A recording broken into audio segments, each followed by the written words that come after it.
Hello and welcome to the NESN.com pregame chat. I'm Doug Kide, joined as always by Zach Cox and Matt Chatham. And 3 new mic flags. 3 new mic Very flags. exciting. Look at that fancy stuff going on here. We haven't done this pregame chat since the new logo, so yeah, that's some good stuff right there. Patriots Giants tonight here at Gillette Stadium, and this game might not be quite as pretty as this new logo.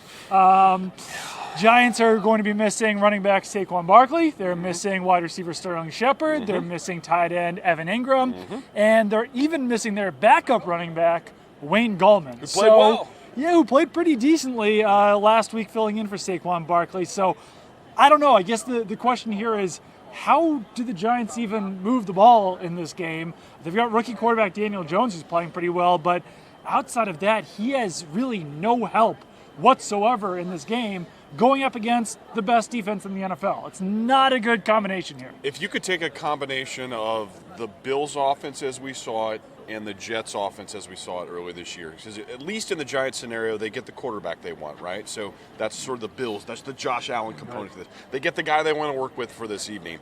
But it's a little bit like the Jets situation where the Jets were down several people. Chris Herndon, they didn't have the receiver core as they wanted it. The back was just Bell and nothing else to go to. So this has, to me, a feel of massively depleted offensive personnel group with a rookie quarterback and some gusty conditions. Just really none of the things, at least sort of peripherally, look like they favor them. Not winning. Maybe just even keeping it close. I hate to say that because I'm like the president of anti-hot take sort of town, but this just feels like a stinker. It really does, unfortunately. It's unfortunate because, guys, think about this when we were looking at this game when the schedule came out in June. I mean, you're going to get Saquon Barkley, you're going to get the whole thing, and the Super Bowl rematch and all that kind of stuff. But all that stuff sort of blew away when they announced the inactives early. Man, it looked like it really spoke to what the conclusion was going to be. Honestly, I think it would be the hot take to say that the Giants have a good chance of keeping this game close. I mean, even if they were at full strength, this Giants team at full strength is okay, but rookie quarterback, prime time in Foxborough, in potentially some rough weather conditions, that's hard enough. Yeah. When you take out his top 4 weapons, I mean, they're without their top 2 running backs. Their top running back today is going to be an undrafted rookie, Jonathan Hillman, and then Evan Ingram and Sterling Shepard are their 1 and 2 in both receptions and receiving yards this season. It's really, really difficult to see them having any success even moving the ball in this game. And it kind of reminds me of, remember when we were here last year and the Indianapolis Colts were really banged up in that game? They ended up finishing that game with something like 43 healthy bodies. They were just injury ravaged. That's nothing compared to what the Giants are dealing with tonight. Well, and it was 24-3 at half, too. You guys remember that. I think that's something, if you're at home watching this game, keep an eye on what happens early because I don't know about you guys, but when I watched that Colts game, it had a sense of, to the injury body kind of thing, it was like, all right, everyone's looking at their clock, like, how am I going to get in, this get away healthy. In a similar situation It could here be that tonight. way. And I mean, even like you said, even if everyone was healthy, Patriots are facing a rookie quarterback in this game. I believe the stat is since 2014, the Patriots are 19-0 against first or second year quarterbacks. So, I mean, even if Daniel Jones had everyone, he's having a decent season. But as soon as the Patriots start, making different looks pre-snap and everything, that confuses the quarterback. So compound that with the fact that he has no weapons, and this is definitely probably going to be an ugly game for the Giants. Patriots are not in full health either. Yep. Philip Dorsett not going to play. Rex Burkhead reportedly also not going to play. So I would see in this game, especially given the conditions, it's very windy out here, we might see another run-heavy game for the Patriots. In the second half against the Redskins last week, once Philip Dorsett left that game, they didn't have Rex Burkhead.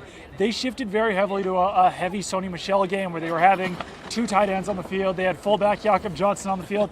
Can probably hear this wind right now. It's blowing pretty hard.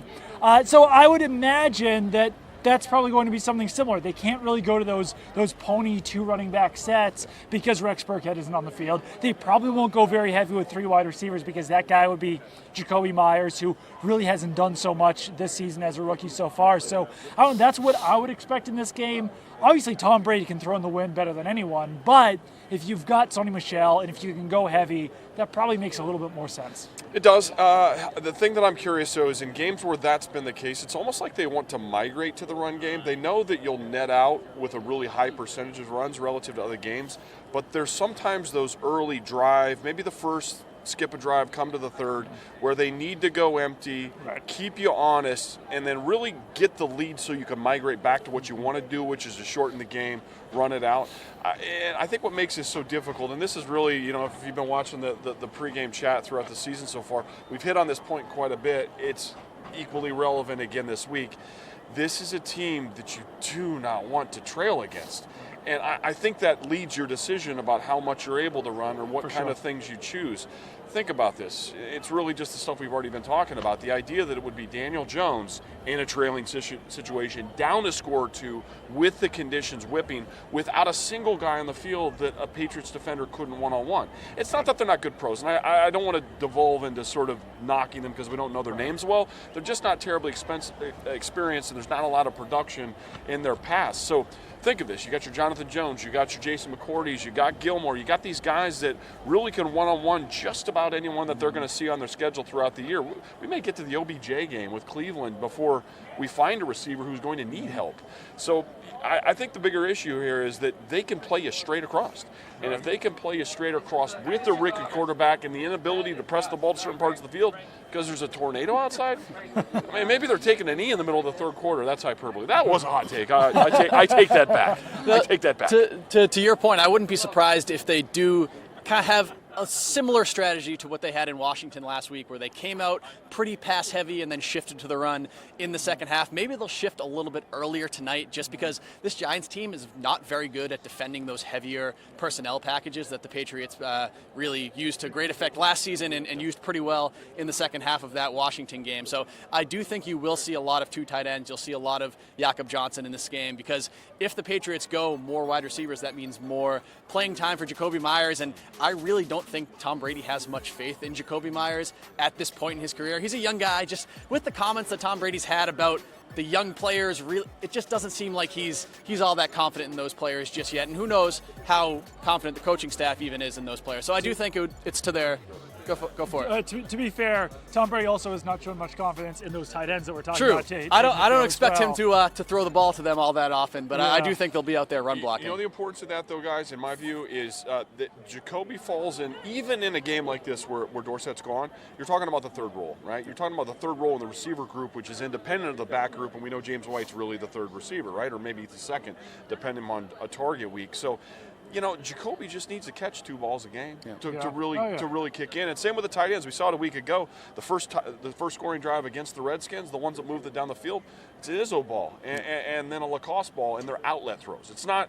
I think the bigger issue of the guy like Jacoby or either of these tight ends, we're not talking about design plays for them. We're talking about forgetfulness in the progressions and then finding them in those moments. And I think that's all you really need to be at the third or fourth spot in the receiver group. And Jacoby, I think, will knock that out of the park. So I just think if there's a moment where you got to go to him, you will, and it'll go well. But don't start thinking of these guys as 6 and 7 target people. I just don't think that's the expectation for them. Yeah, someone is going to have to step up, though, with Dorsett and with Burkhead out last week. It was Sony Michel who caught 3 passes for 32 yards. It also was Ryan Izzo. He caught 2 passes, including a touchdown. And Matt Lacoste had 1 catch. Jacoby Myers, I believe, was held catchless in that game. But 1 catch. One short catch. I believe it was 6 yards. So someone in that group is going to have to step up a little bit with at least 2 or 3 catches to fill in where Julian Edelman and Josh Gordon and James White can't. Do you expect the possibility of seeing the Alabama running back? We might see the rookie today. And then the reason I bring up Harris is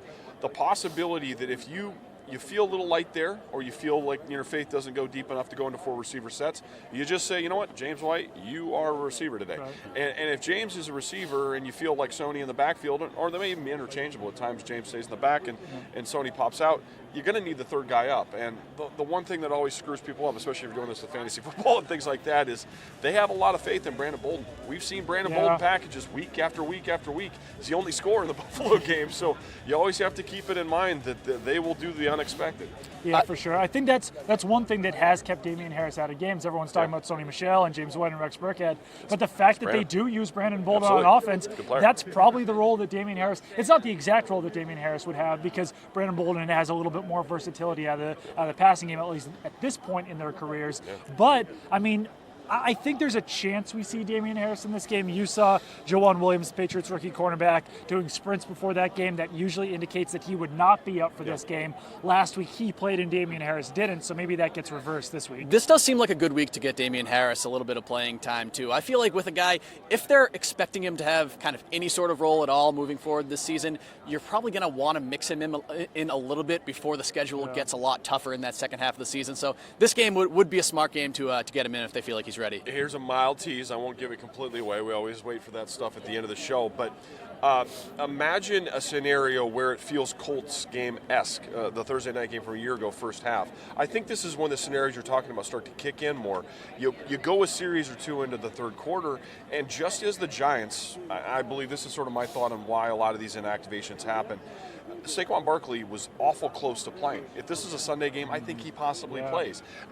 They had two of those guys on your list of four that needed to pass through concussion protocol. Couldn't by Thursday, maybe could have by Sunday.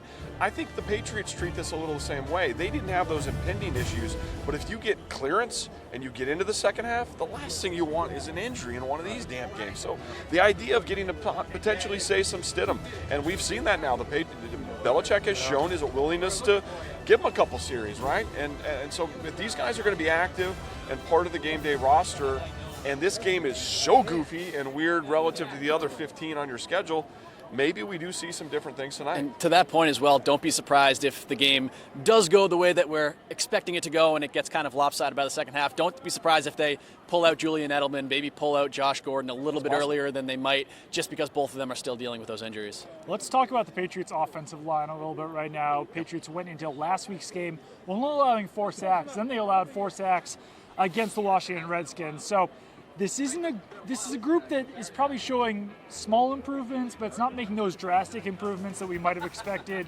after the first few weeks of the season.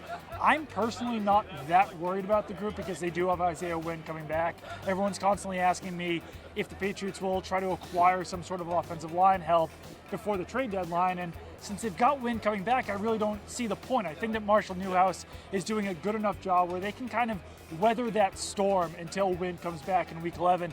I don't know what other position you would really want to upgrade. Ted Karras is the other new guy, but I think that he's been relatively solid. But I would just like to see the Patriots offensive line have a good game in this one, to not allow those 4 sacks, to continue to open up those rushing lanes for Sony Michel and maybe in Damian Harris, because I think that, it doesn't matter for fans and everything, but I think that you would like to see a little bit more confidence in that group moving forward here. I think their biggest issue right now, and I would say this is an incredibly minor issue, I would sort of echo some of Tom's comments for the week, that he thinks they've done a pretty darn good job. And I mean, all things considered, their biggest issue is avoiding the stinker drives. And I think what that is you come to those 4 sacks by virtue of having just a couple drives where it's just, the 2-minute operation, the sudden change operation, and they go bang, bang, bang, bad play, bad play, bad play.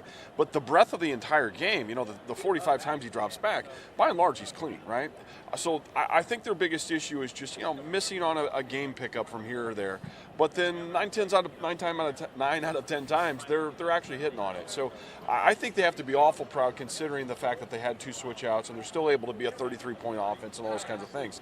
So the other thing I would look at here is how do those guys begin to work with the tight end group that's now firm? I mean, with the Ben Watson decision, this appears to be what they're going to roll with. I mean, hopefully, as a friend and former teammate, I'd love to have seen Ben here. Maybe still at some time down the road that works. But in that absence, how do those 2 guys, if that's your pair, how do they work alongside Newhouse in an extended period of time before the Wynn thing happens? Because it's not just that you can run counters and you can run some off-tackle stuff and a little misdirection. At times where the wind is telling you it's going to be a run, the game situation telling you it's going to be a run. Can you align those 2 next to the new guy and the 3 new faces win an edge and provide not 2, but 4, 5, and 6? Definitely. After rewatching that Redskins game, I actually thought the offensive line played better than I thought in the moment because they did let up those 4 sacks, but overall, they were much better in the rushing rushing game than we've seen recently. That whole unit, including Johnson, and then Hold on, hey, tight jeans. So tight jeans. You guys on air? Yeah, we are. Yeah. Of course. Scott Zolak, everyone. But overall, I think they played a lot better than a lot of people kind of saw it in the moment. And as Doug mentioned before, this unit just kind of has to hold serve for another couple of weeks. I do expect Isaiah Wynn to I expect him to be an upgrade when he does come back, assuming he is able to come back, because he looked pretty good in those first 2 weeks of the season off of a season-ending injury. So as long as Marshall Newhouse can kind of just hold down the fort until then, I think they'll be okay. Really super brief point too here, and I think it's important. And you got to needle the veteran and the buddy. Brady was partially responsible for a couple of those sacks. I don't completely absolve him because he is the master. He's exceptional at pocket movement and resetting. And I would say on 2 of the 4, there was pressure. There's always going to be some. One, curiously enough, he actually escaped back into his right to the side where the 2 rushers were. So it's not as if those guys were winning. They weren't. But the slide and reset to where there was only 1 rusher pressure, that happened. But, there's also the alternative to this. There was a 3-man rush that they gave up a sack, and you absolutely can't have that. That's 100% of the offensive line. So, Brady is a part of the rush. They always say that. The quarterback's a part of the protection. So I think he could be better. But the beauty of this is Tom Brady's C work, which I think it was. Tom Brady's C work, where he's throwing an interception down on the goal line again, his C work still produces 33 points, provided the other running game to go with it. So I think collectively it's still something to be very, very proud of, something to build off of that can get even better as we go on here. The Patriots lead the NFL in sacks so far this season. They're actually on pace for the NFL record in sacks for a season. And everyone's talking about, obviously, Jamie Collins, Kyle Van Noy, Dante Hightower. One guy who was almost flying under the radar is rookie Chase Winovich. The guy's got 4 sacks in his first 5 NFL games, and he's really playing in a very limited role. So it's pretty impressive to have seen what Chase Winovich has been doing so far. But Patriots are going up against a Giants team where they've got Nate Solder, old friend at left tackle there. He's been giving up a fair amount of sacks this season. So this might be another game where they have another 5 or 6 sack game. And if it does get late and you want to start benching starters, we might actually see a decent amount of Chase Winovich in this game. Let's put it this way. If you are, and Nate's a friend, so my bias is out there. Again, I want to see him do well, but I think one of the things that really handicaps an offensive line is if those guys that you mentioned, that whole list of dudes who can all get off the ball, add John Simon in there, add potentially Sheila Calhoun, Bennett, any of these guys, if they know they can pin their ears back, they also know you're trailing by 2 scores, it's so hard to protect. I mean, if you know every play is pass pro, it's like a cheating drill in practice. So, John Hilleman is a BC kid here locally. He was a rotational back at BC, and now he's the lead back for the Giants going against his defense. That's not a knock on him. It's just an almost untenable kind of situation for this offensive line. So if you are Nate Solder, well, if it's 6-yard run, now is it run or pass, and then you protect? Yeah, everyone's much better in that situation. If it's 3rd and 3, but if it's 3rd and 16, it's 2nd and 12. I mean, no one can protect under those circumstances. So I think this is really uphill sledding for all those Giants offensive players. And I love that you ran through the list. We didn't even mention John Simon. He's been playing exceptional. Yeah, for we didn't even get to Michael Bennett. How many? We did this show again last year, and there were times at different rougher spots of the season where we're having conversations about where the pressure is going to come from. Who's going to be the guy that gets home? You got like 10 to choose from. No problem. Adam Butler. I mean, anyone may get home. Even Danny Shelton, 350-pounders, got 2 sacks. Pass rush specialist. Are you kidding me? Sure. That's been one of my biggest takeaways from this defense this season is just how deep they are in the front 7. You've got guys like Chase Winovich, who doesn't play a lot, who's consistently getting after the quarterback. Michael Bennett doesn't play a lot. I think he's something like 15th or 16th on this team in defensive sacks played. 40% of sacks, a little less than that, Yeah, getting into the backfield consistently. Even Dietrich Wise, who has played, I believe, the fewest of any kind of regular. When he's in, 19%. When he's in there, he's consistently affecting the quarterback, consistently affecting the backfield. It's just so hard to defend a team that can roll out guys like this where, okay, starters getting a little bit tired, you want to keep them fresh? Come on send in the second line, basically. It's almost like hockey. You've got full line changes coming here for the Patriots, and that's so difficult to defend, especially for a rookie quarterback and a struggling offensive line. You guys said this, or you guys saw this in Bill's availability this week when Bill talked about we use 20 guys. How many other defenses have 20 guys? Yeah. I mean, and I was a backup. I was one of those rotational guys that did play defensive snaps. When we were having weeks where you go to 17 and 18, if you could get 6 of the backups that play quite a bit, that's a pretty big deal. Yeah. They have 2 starting units. I mean, they legitimately have 2 starting units. It's crazy. Yeah. No, it really is, especially if you look at the defensive backfield. I mean, you've got J.C. Jackson in there. You've got Jason McCourty. You've got all these guys who are basically starting caliber players who, are all rotating in there. let's get into our offensive and defensive keys now. I'll just hit on my offensive key real quick. I touched on earlier, with Philip Dorsett out, with Rex Burkhead out, someone is going to have to step up in the passing game here. And it very well could be Sony Michel again. Like I said earlier, he had 3 catches for 32 yards. That was his first 3 catches of the season, but he looked like a pretty natural pass catcher, and that's something that, the Patriots saw at Georgia when they drafted him. He didn't do a whole lot of it in his rookie season, but if we do start to see him getting involved a little bit more, then it adds the unpredictability of the offense. And if it's not him, that's going to have to be one of those tight ends, or it's going to have to be Jacoby Myers.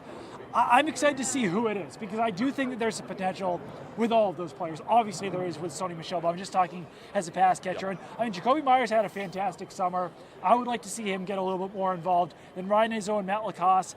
I'd like to see something get going there with that tight end group, especially in the passing game. We started to see it a little bit last week, but yeah, someone in that group is going to have to step up behind James White, Julian Edelman, and Josh Gordon. So offensively for me, I'm going to cheat a little bit. I think that you need to run them into the ground. And I think part of why I come up with that idea, or use that phraseology, is look to the Vikings game. When these guys played one another, the Vikings had that 200 yards of rushing kind of thing.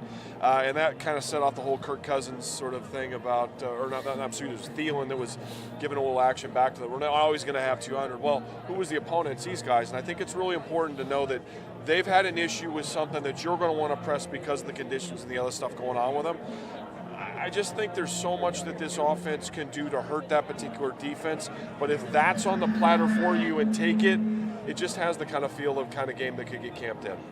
I just want to see continued improvement from this running game. I want to see them build on what they did last week in Washington. If they come out and kind of take another step back this week, then who knows where they really are in that regard, because they had the Miami game was a bit of a step up, then they came back down for a couple games. Especially against a team like this, they should be able to run the ball on them. I want to see them kind of continue that upward progression there. Let's get into defensive keys here. This is another one that I mentioned earlier. Just mix all those pre-snap looks. The Patriots are definitely going to do it. I mean, against the Bills with Josh Allen, they were plaguing him back there with all the pre-snap looks. They would show cover 1 going to cover 2. They would show cover 2 going to cover 1. Then there was other snaps where it looked like Devin McCourty was going to be the free safety. He runs forward. Jerron Harmon sprints backwards. If you can confuse Daniel Jones, which, I mean, he's a rookie quarterback, there's no offense to him, but they're going to be able to confuse him, then you're talking about those third down sacks. You're talking about those turnovers. And, I mean, are the Patriots going to win even if they don't sack the guy and intercept the guy? Probably, but that's how this defense wins, and it's how they win against young quarterbacks. So it's odd to me that this is kind of lined up this way this early in the season, but if you watch back to that Josh Allen thing with Buffalo, they were a relatively limited offense themselves, but you really, really, really had to hone in. And we spent a lot of time on the pregame chat talking about that, on his ability to make some plays with his legs. We spent a lot of time on this show this week talking about really the limitations that Daniel Jones has relative to personnel around him. His legs are actually pretty comparable. Now, he doesn't have the design runs that Josh Allen did, but his propensity to leave is pretty high. He'll get a handful of conversions in games where he just takes off, leaves on the front porch. So I think defensively, Gerard Mayo is going to be tuned in this as a linebacker, because he played that middle linebacker spot, the max spot in sub, where you're really dropping to first down depth and just waiting for him to leave when the pressure comes, as we saw. I really think that if you lock that door, you take away his escapability, what the hell else is left? We kind of covered that, but I just think that's very, very important. If we've talked about how the hell is this going to happen, that's kind of the only one. Yeah. Drop back, and he just starts getting conversion after conversion and makes a few plays here and there with it. And then maybe you get a broken play because, you suck up on a coverage. But just don't do the stupid thing. Keep the pocket control high in him like you did against Josh Allen. Go for it. Knock him out. Do it legally, too. And that's okay also, because if he's going to choose to leave and run, there's some tape about what can happen, and it's dangerous out there, folks. That is exactly my key as well. I know Daniel Jones isn't known he doesn't have that kind of reputation as a running quarterback, and as you mentioned, they're not going to dial up a lot of designed runs for him, but I view him kind of similarly to Mitch Trubisky, who had a lot of success running against this team last season. The Patriots have been pretty good at locking down the few mobile quarterbacks they've played this year. It's basically been just Josh Allen in that Buffalo game. But that's how a team like this can move the ball. Especially since they don't have any running game right now, their top 2 running backs are hurt. if they can kind of scramble and get Daniel Jones out of the pocket, maybe he can pick up 15, 20 yards on a scramble, and then after that, who knows what can happen. As you mentioned, you lock that door. I don't see any way that the Giants can put up points in this game. Let's get into Chatham's choice here. Patriots are favored by 17.5, and the over-under is 42. So what are you thinking on this one, Matt? I feel much like the Jets game, and I made that reference earlier. I could see the Patriots easily going up to 30-0, like they did in that game. But why I would be terrified if I was at home and, or if I'm in Vegas or whatever, or another state, placing a wager on this.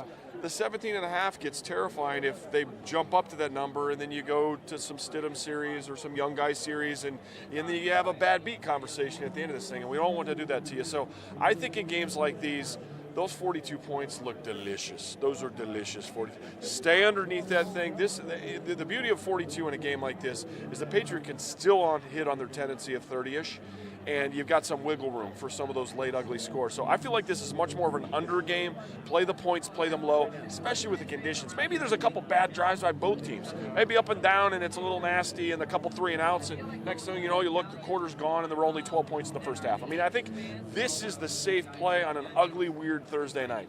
I might be crazy on this one, but I'm taking the Patriots with those 17.5 points. There you go. Just because the Patriots' defense has been so good, and they're so prideful, and we talked about their depth earlier, that this isn't a team that's been allowing garbage time touchdowns. Yeah, that's fair too. Yeah. It's been happening, or it happened in that Jets game with special teams and on pick offense. Six, yes, pick exactly. 6 and the muffed punt. Yeah. So this is a defense that even if you are getting into that second unit, you mentioned not gonna let you have it. there's basically 2 starting units on this team. Right. They still aren't allowing points that's a good because point. they're so deep. So I would take that as 17.5. Maybe double up this week. Yeah, exactly. No, maybe they're both right. What are you thinking? I agree with everything you said. I just think 17.5 is just a little too high for me. You never know what's going to happen in garbage time in this game, especially if the Patriots end up kind of sitting down some of their more banged up players. I think this is a classic under. I would say under 42. All right, well, that will do it for this week's pregame chat.